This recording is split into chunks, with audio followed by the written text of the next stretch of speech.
Naiintindihan ko kung bakit ang lupit-lupit mo sa mga yayang kagaya ko. Hindi kasi kayo pinalad noon na makakuha ng matinong yaya na ituturing kayo na parang tunay na anak o kadugo. Pero North, hindi naman lahat ng yaya malupit at mapagsamantala. Sorry, Yaya.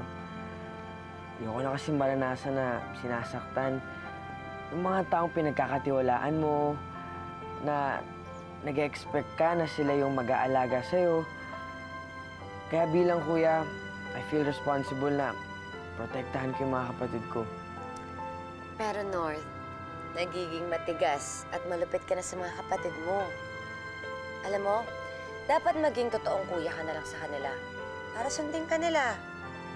Hindi dahil takot sila sa'yo. Dahil mahal ka nila.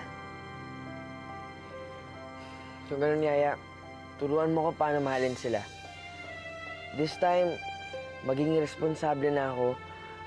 Siguro this time, masusunod na ako sa mga rules niyo. Ay nako, pwede naman palang maging good boy tong si North eh. Alam mo, ang pogi-pogi mo pag good boy ka.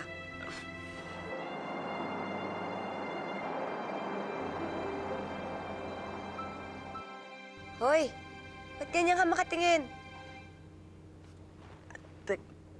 Ba't parang ang ganda ng paningin ko sa'yo kanina? Parang ganito?